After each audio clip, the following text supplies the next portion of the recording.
Some of you I might have met this morning when I presented a session on the national standard, but for those of you who weren't at that session, my role within the programme is to make sure that the ELC offer is firmly focused on supporting children's learning and well-being. And before I took up this role, I was a government social researcher for many, many years in government, and I was then, and I still am, really passionate about the role of evidence in policy making. So I know what the evidence is telling us about what we're doing. I know that the earliest years of a child's life are really, really crucial in terms of later development across a whole range of aspects: health, social, emotional well-being, and learning, and ultimately their employment prospects. I also know that there's a growing and consistent body of international evidence that tells us that if we deliver high quality early learning and childcare, we can make a really important difference for children's outcomes. There's also some evidence that tells us that we can make an even more powerful difference for children living in disadvantage. I know that we're all working, you're all working, we're all working really hard as we expand entitlement to make sure that we protect and strengthen quality. That's what matters most to children's outcomes. So thank you so much for your commitment to that.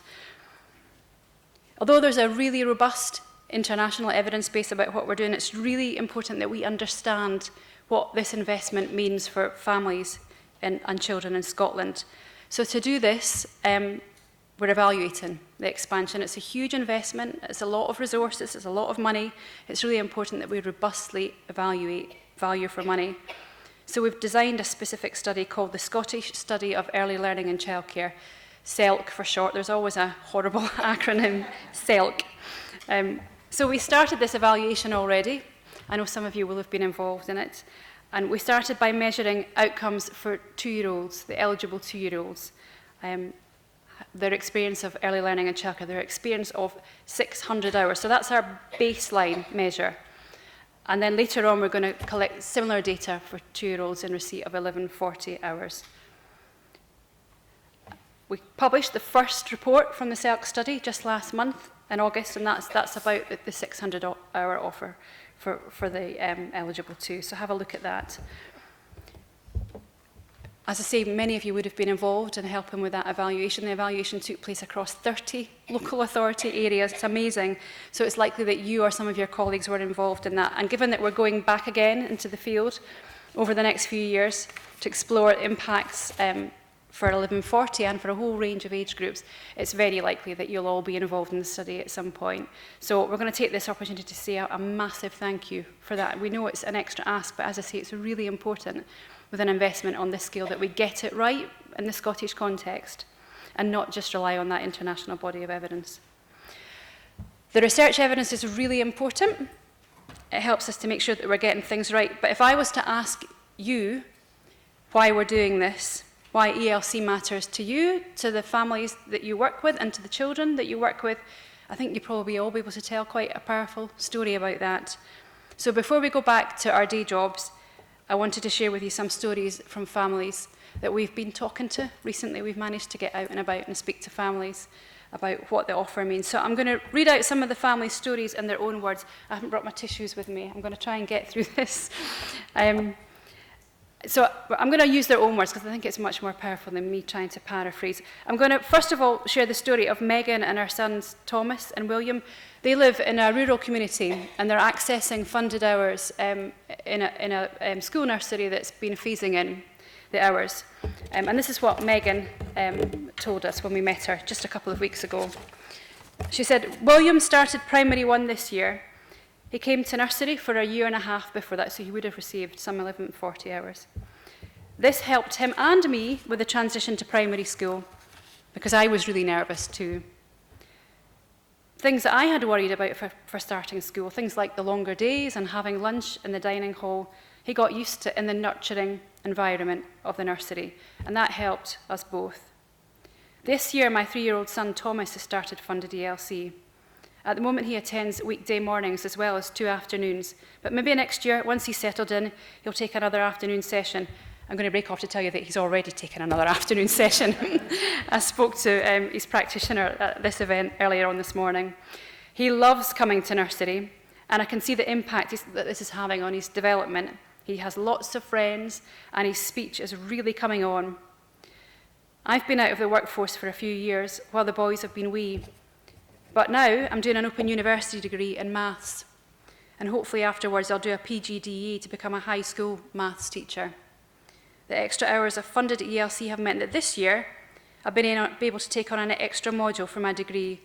So I'll be able to finish in 4 years rather than the 6 that it should be taking. And this bit's fantastic.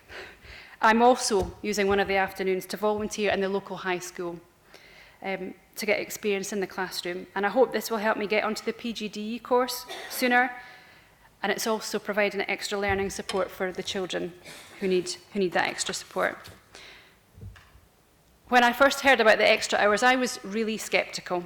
I wasn't sure I wanted my children to be with me less, but it's been so good for them, and it's been so good for me.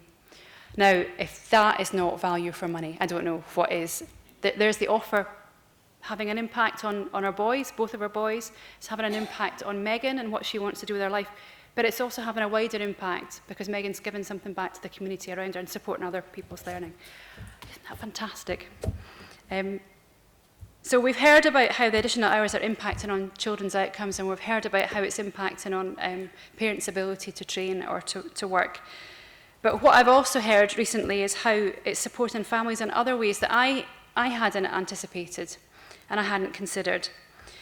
I've heard grandparents talk about how the extra hours have made it possible for them to provide kinship care for their granddaughter.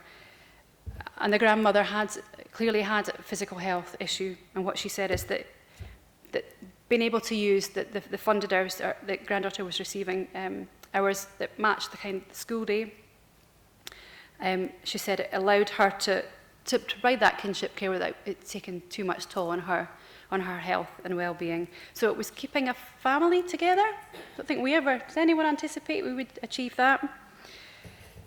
And we've heard about how the extra hours have supported parents whose children have complex needs. So we talked to parents who had an older son, not the son who was receiving early learning childcare, but an older son who had autism and needed a lot of support during the day. And what they said was that the ELC offer was giving them time to themselves, but amazingly, what they were doing with that time was joining the parent council, volunteering in the nursery, and helping out with the big bedtime read. They also said it's helping them make time to do jobs around the house so that when their children come home from school, they're actually having quality time together as a family. We also spoke to a lady who moved to Scotland last year from Greece. She lives with her husband and our daughter, Zoe, in a disadvantaged area in Glasgow. And she told us, my daughter Zoe is 3, and it's her first year in nursery. We couldn't afford to get her into nursery last year when she was 2. It was too difficult for us. So I was very excited when we got a place here with the other children. She's at a fantastic setting. Zoe is autistic and needs speech and language therapy. Before she was very quiet, but now she sings all day because she's happy. She's having a great time here. It's very important for children who need support like Zoe. The nursery doesn't just help with children's development, it supports us parents too. We moved here from Greece last year and we felt really isolated. But you can come here and you can talk openly about problems. There's a family room where you can sit and have a cup of tea. They told me it's important that the whole family feels welcome here. If parents don't feel supported, how can the child feel supported? I feel very supported. When I heard that story, I felt really proud of what we're doing. So not only is ELC having an important impact on Zoe's development, it's providing a safe space and a family for her parents who are trying to figure things out in a new country. And Zoe's mum said that actually the nursery was a place where she could come and get a cuddle. Another parent that I spoke to talked about how the nursery, don't think she meant to say it, but she said the nursery is somewhere where my daughter is getting love. She kind of stopped herself and then she said, no, I do mean love. So you're giving out cuddles and love. I could go on. I was supposed to talk about 2 families, but I think I've slipped in a reference to 5 there, but I'll stop. I could go on because they really capture what funded ELC means for families. And knowing that we're doing the right thing makes all the hard work worthwhile. It is hard, we're all working really hard, but it is worthwhile. I'm going to finish up by sharing just one more. This morning the Minister mentioned that we're adding more and more content to the Parent Club website to raise awareness of ELC and to help parents make informed choices about how they use that offer. So I wanted to take the opportunity to end on a real high and show you a video that's been added. Oh, apparently all I have to do is click a green button, but let's see if that even works. When Rufaro was born and you're hit with, you've got a diagnosis, you've got Down syndrome, your life turns about. Well done, Stegosaurus, fantastic, Logan. Then you just get on board and think, right, okay, let's go with this. My husband and I both decided that we would go mainstream with Rufaro. I had came and I'd spoken to Lynn because Rufaro's got additional needs. She put my mind at rest, and from there on, it's history. Rufaro loves coming to nursery. She has her friends.